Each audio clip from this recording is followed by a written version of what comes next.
I first heard the rumors on a wintry evening, as I warmed my hands by the fire in the lone inn of a remote township called Ashwick. Travelers came and went, but the innkeeper seemed to keep an especially close watch on me that night, as if measuring my reaction to the whispered gossip. Under the orange flicker of lantern light against warped wooden walls, talk drifted to the local funeral parlor run by the Blackwood family, its presence looming over the entire town like a specter. The building, so the rumor went, was far older than it appeared.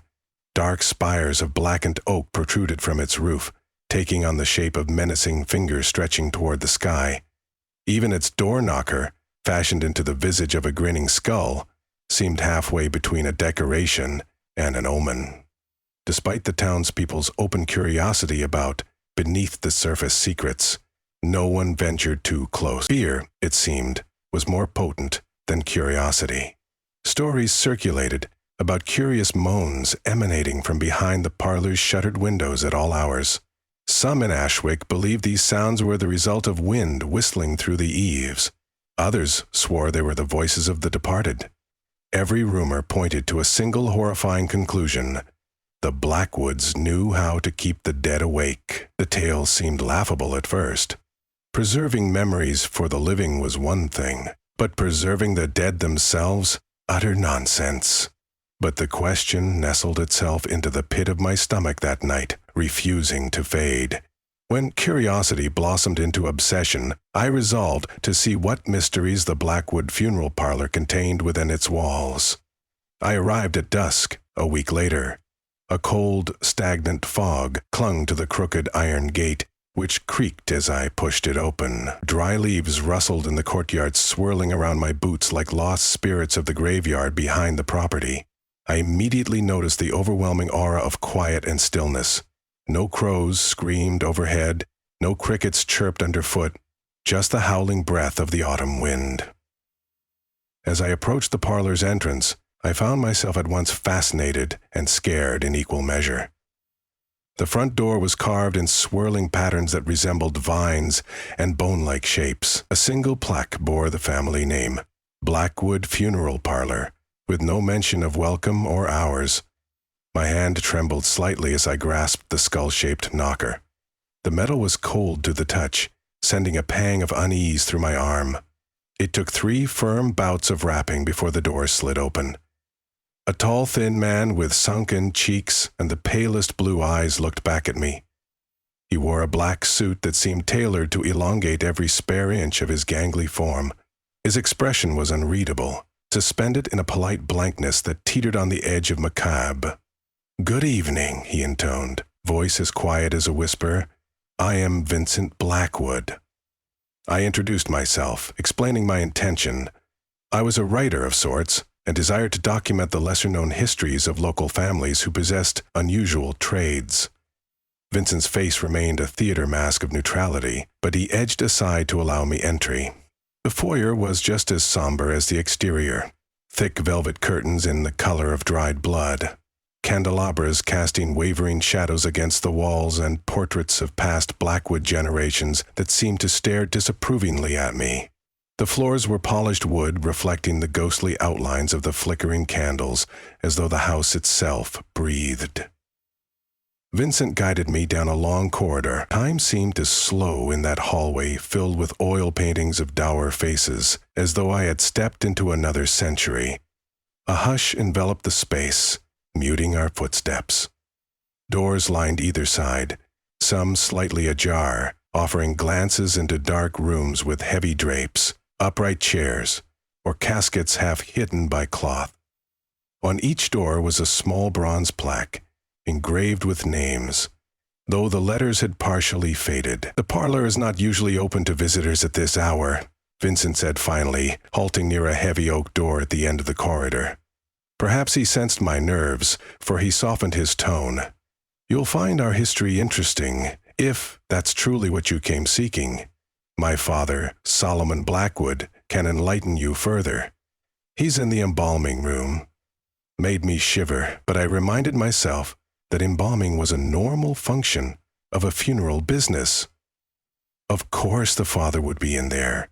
a place known for the stagnant air of chemicals used to preserve bodies.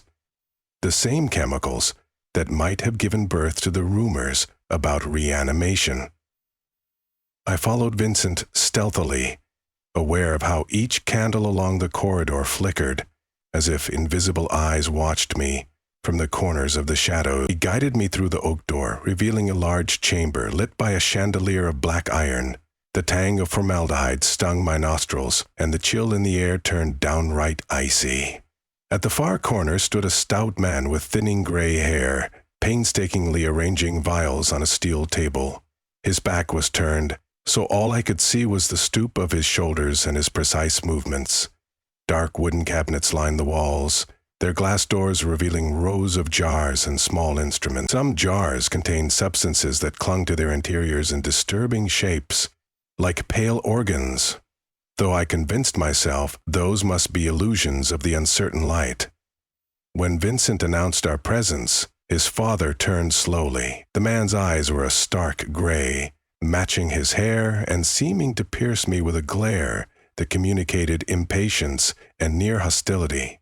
Then, in a sudden shift, his mouth twisted into a small smile, as though he remembered the facade he was supposed to uphold. "Welcome," he said, voice raspy. "I am Solomon Blackwood.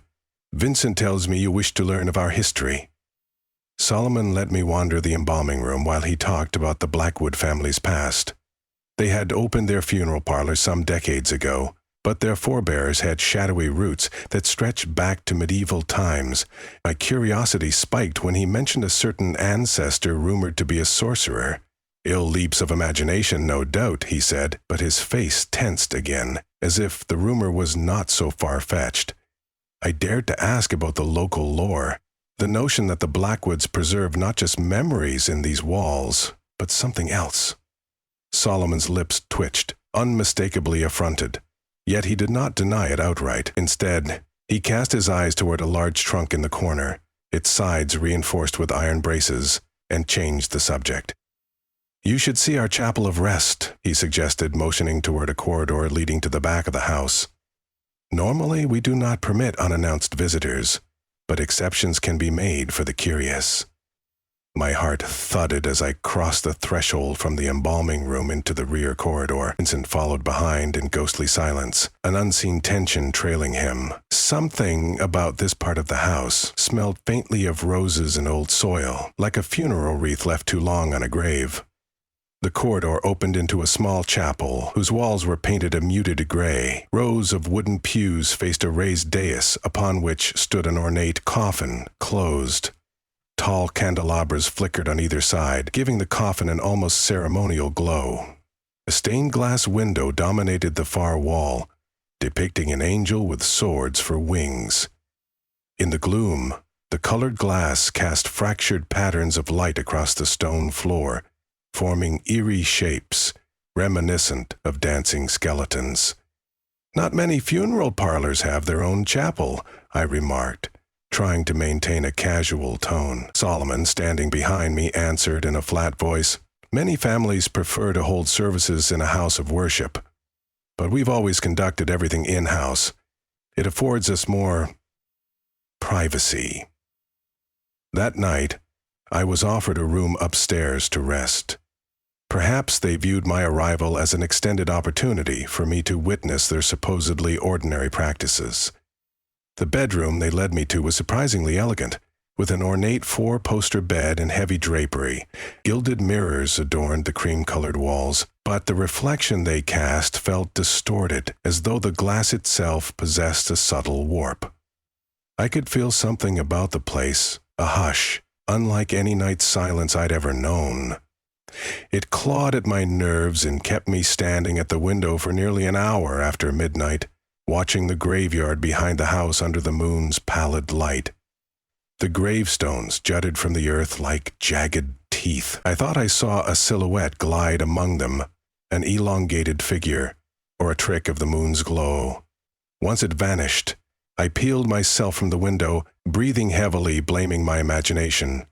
Sleep, as it turned out, was impossible. Each time I began to drift off, I heard faint scratching noises along the hallway, like fingers raking against wood. Moments later, it became more of a rustling, almost like nails scraping the inside of a coffin lid. Every hair on my skin stood on end. My heart hammered, urging me to open the bedroom door and check the corridor, though my logical side screamed the risk. Finally, temptation won, and I quietly slid out of bed and cracked the door an inch. The hallway lights were dimmed, leaving the corridor next to pitch black. Something glimmered at the far end near the staircase. I watched, waiting. My eyes began to adjust. A figure shambled by, stooped, arms wrapped around its body in an unnatural stance. I swallowed a gasp and darted back inside my room, shutting the door tightly. My hands were shaking so violently it took me 3 tries to slide the bolt. A single question exploded in my mind. Was that one of the Blackwoods? Or was it something else? The next morning, I tried to dismiss the night's terror. In daylight, the funeral parlor seemed less threatening. Nervous or not, I wanted answers. I ventured downstairs and found Vincent in a sitting room near the entrance. He gazed out a small window, hardly turning his head to greet me. "You appeared uneasy at breakfast," he said, his tone quiet. "A restless night, I assume?" I paused, considering how much to divulge. I decided to mention the footsteps. "Yes, I heard movement along the corridor. Reminded me of a limping shuffle, maybe from an injured person?" Vincent's face was as still as a stone gargoyle. "Father sometimes walks the halls when he cannot sleep," he replied, eyes never leaving the window. "He has suffered from a hip ailment for years. Perhaps that was the noise you heard." He paused. "Do you intend to remain long?" I admitted I wasn't certain. My curiosity now had an undertone of fear. Still, I couldn't leave without some measure of resolution, especially with the locals' bizarre rumor, if there was even a trace of truth. Vincent stood and nodded. "You should speak with my father again," he said simply. "He'll be expecting you in the embalming room." As he walked me to the corridor, his gloved hand rested lightly on my shoulder. Something meant to be reassuring, but that contact sent an icy thrill through my skin. Solomon greeted me amid the quiet hum of a large machine in the embalming room, an apparatus that gurgled and hissed. A battered coffin lay on a metal table, its wood chipped and the handles tarnished.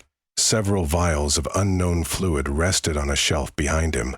He looked up from a ledger that he'd been writing in with a fountain pen.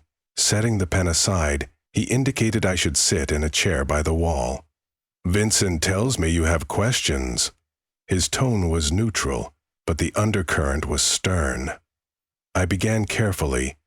"I've heard strange things from the townsfolk concerning your establishment. I don't want to rely on hearsay. I'd rather learn the truth from you. Are there unusual preservation methods that you use here? Methods that could foster the rumor that the dead in some fashion remain awake." Solomon let out a hollow chuckle, the sound echoing off the metal tools. "A tall tale, no doubt. We do our work with great care, yes, and occasionally experiment with advanced techniques to better prepare our charges for open casket viewings, but we neither dabble in black magic nor attempt to reanimate corpses."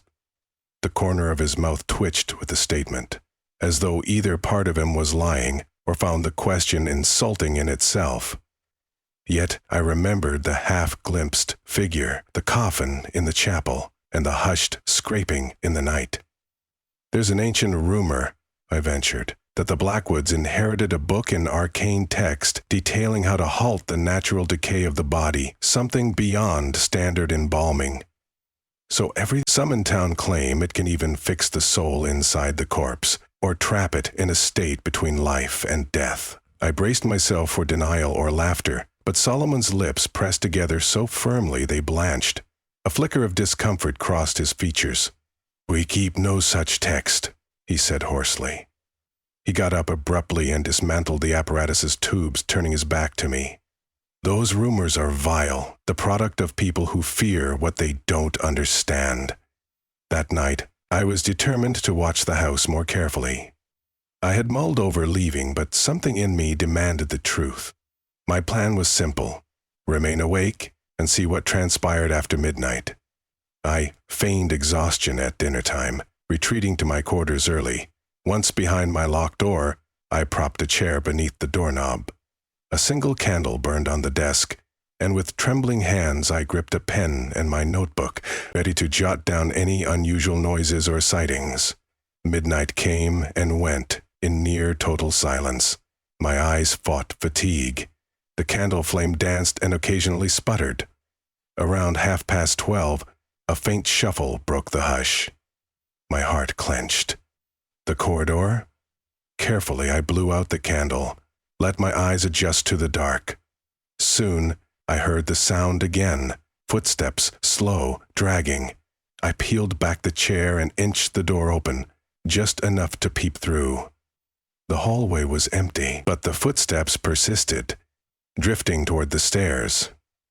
I crept out, one cautious step at a time. As I reached the top of the staircase, I glimpsed movement below, the back of a figure in a black robe, shoulders stooped like a wilted scarecrow. I held my breath. Its steps were uneven, as though each leg was burdened by rigor mortis. It proceeded down the hallway leading to the chapel. I followed in trembling curiosity, hugging the walls. When I came to the chapel door, it stood slightly ajar, with the faint glow of candlelight within. Pressing myself to the wood, I forced myself to watch through the gap. The robed figure stood by the coffin on the dais, newly opened. The coffin's occupant was shrouded in cloth, and I could see only pallid hands folded over a silent chest. But then some faint stirring, made me recoil, fingers twitching. The robed silhouette appeared to whisper a chant, low and undulating. A slender arm rose from the coffin and hung in the air in a trembling arc. My stomach lurched in horror. It was no trick of the lamp. That corpse was moving. In my terror, I must have nudged the door with my shoulder, for it creaked. The chanting figure spun toward me, and I found myself staring into Solomon Blackwood's face, contorted with fury. His eyes were wild, a glimmer of mania in them. The occupant of the coffin jerked, as if startled, and collapsed back into stillness. Solomon lunged toward me. I stumbled backward, nearly landing on the stone floor outside the chapel entrance. He grabbed the collar of my nightshirt and loomed over me, his voice a hiss. "You foolish pry! No one should witness this sacred art." I stammered, words tripping over my tongue. The sense of dread was so profound that my legs quivered, threatening to give way. I expected him to strike me, or worse, treat me as I'd just seen him treat that body. Instead, something about me seemed to drain the fury from his face. Slowly he eased his grip, a flicker of regret crossing his features. "I never wished to harm," he muttered, though it rang hollow. "These arts, they are centuries old. My father taught me, and his father taught him. We honor the families who trust us to preserve their beloved dead. But did you think they truly rest in peace? They linger, suspended between worlds." He turned away, trembling so violently his shoulders shook. The robed figure I'd seen was no figure but Solomon himself. A dreadful storm of realization battered my mind. He wasn't just preserving the flesh of the departed, he was ensuring that part of them remained tethered. My next thought was a frantic question. Why? Was it devoted obsession to cheat death, or was it something darker? Solomon motioned for me, voice subdued. "Step inside and close the door. We have already come this far."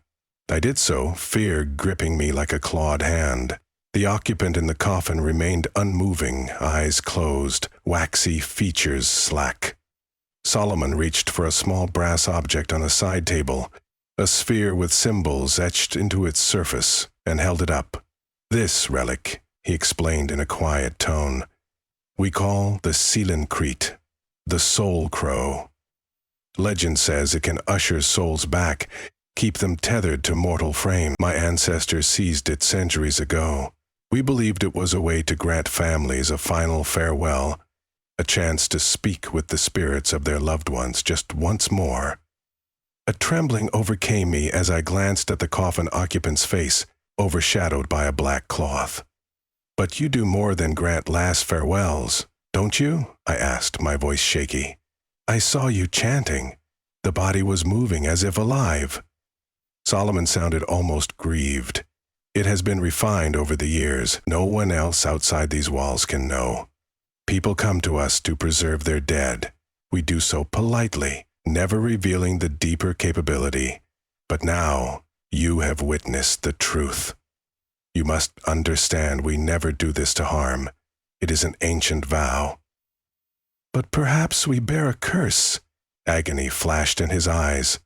"Once awakened, the soul remains restless, flickering between realms, unable to depart fully. The price is unspeakable." His words churned in my mind, bringing fresh horror. He was confessing that the Blackwoods had woven their trade into a dark pact. Occasionally they must waken the dead, suspend them from passing on, whether at a family's request or for reasons known only to this twisted tradition. My heart thundered. "But the rumors," I managed, "that the dead never truly sleep?" He gave a somber nod. "Rumors grounded in partial truth. Sometimes a spark remains. You see, not every spirit is docile.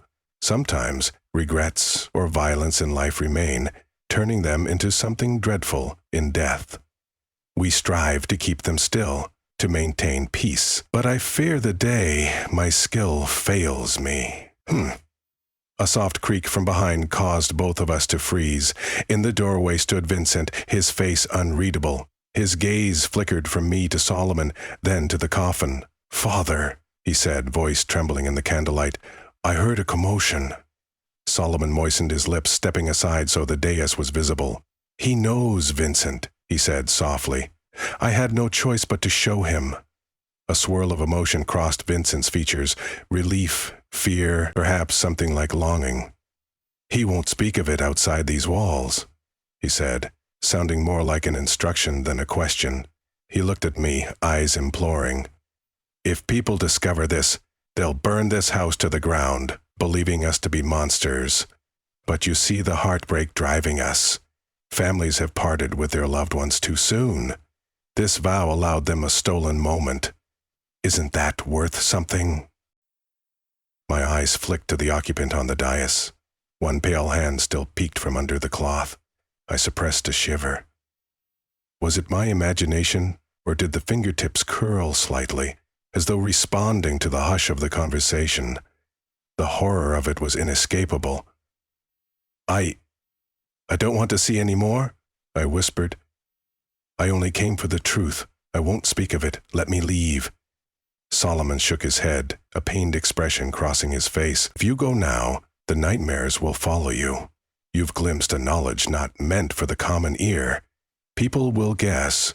You will talk in your sleep, or your words will slip, and then they will come with torches." He sighed heavily. "I cannot allow that."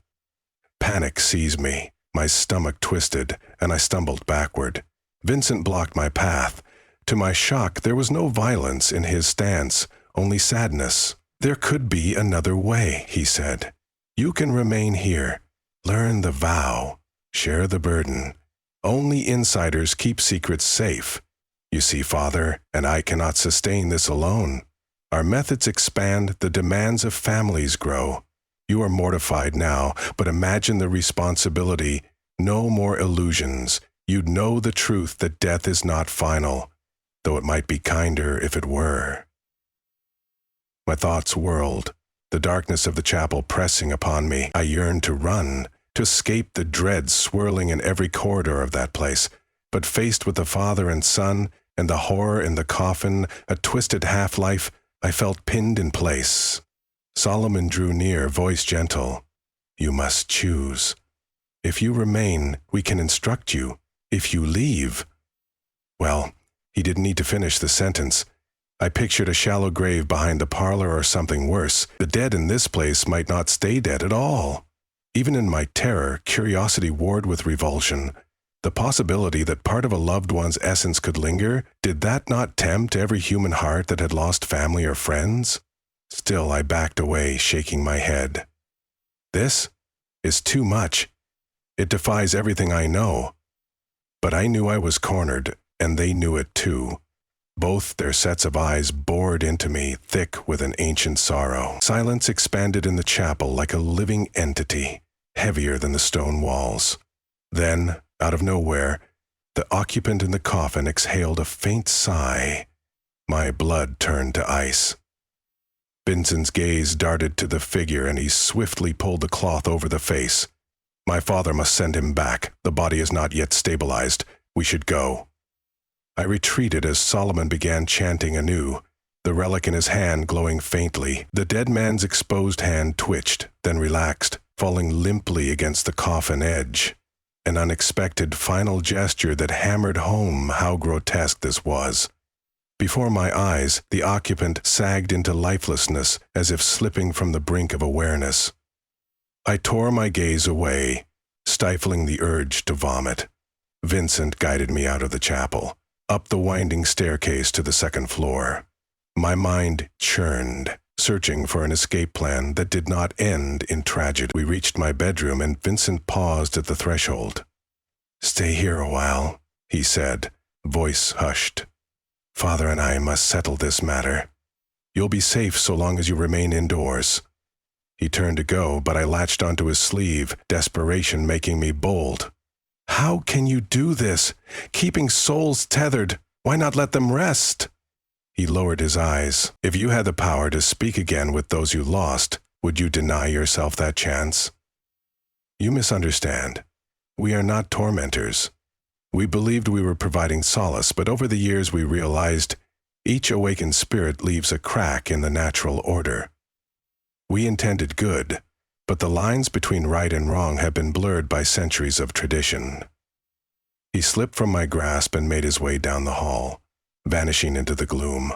I sank onto the bed, thoughts racing, hearing the faint echoes of chanting drift up from below. Behind my locked door, behind the heavy drapes, I glimpsed the pale moon once more, cold and unfeeling. For a moment I considered that perhaps, if I slipped out a window, I could vanish into the night. But the second I stood up to peer outside, the silhouette of Solomon in the courtyard caught my eye. He was milling among the gravestones with a lantern. My breath caught. Had he sensed my plan to escape? Forced to retreat from the window, I lowered myself to the floor, my back against the wall. The chanting from below reached a crescendo. A swirl of dread overcame me. What if I was trapped here forever, bound by their vow, roped into their unholy practice? The very notion sapped my sanity. My eyes moved to the door, the corridor beyond. The dread in that hallway had become my reality, yet memory of that stirring corpse burned in my mind. I recalled the brittle hand rising, the soft moan. Could I bury what I'd seen? With trembling resolve, I rose and gathered the few things I owned. I couldn't wait until morning. I'd heard enough.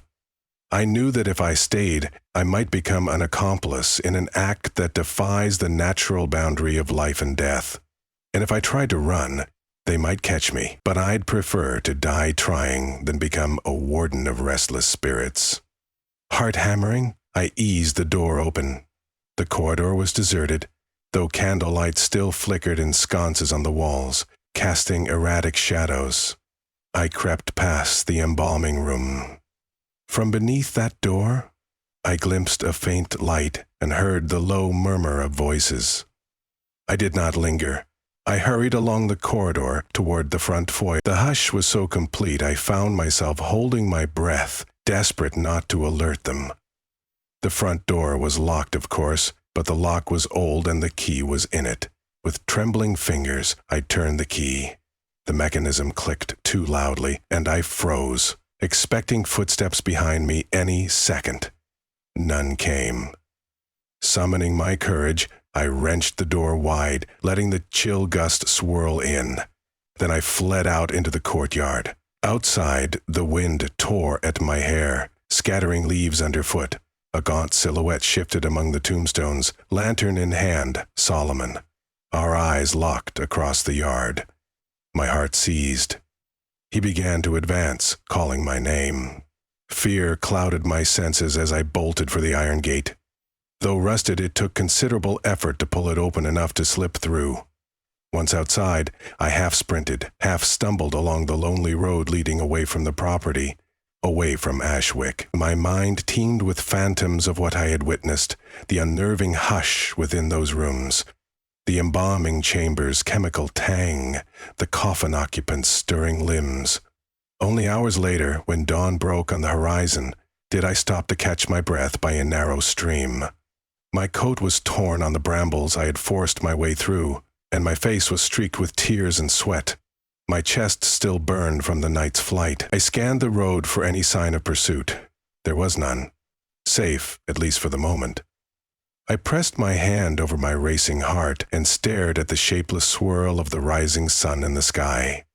In that golden light, I almost convinced myself that my experiences had been a hallucination. Perhaps I was simply feverish. But even then, the vivid memory refused to fade. That pale hand, stiff and cold one moment, twitching with a semblance of life the next. I continued onward, the funeral parlor's looming presence never fully leaving me.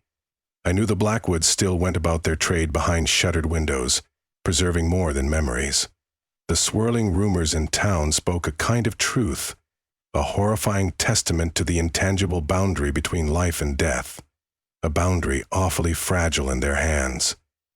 And as I traveled from one wary hamlet to another, I realized that I might never speak of that night to another soul. Whenever my mind drifted, I heard Solomon's parting words echo in my head. We never wanted to harm. Not everyone rests easily. I could almost sense, trailing me on the wind, the faint echo of a soul crow's call, the essence of the dead refusing to sleep. In the murk of every midnight that followed, I woke in a cold sweat, certain I heard the scraping of coffin lids and a hushed chant drifting through the darkness. And in that secrecy, I tasted again and again the dread knowledge that in the Blackwood funeral parlor, the dead were never truly gone. They hovered on the threshold, captive to ancient secrets, forever on the brink between this life and the next, awake in death far longer than any mortal should be.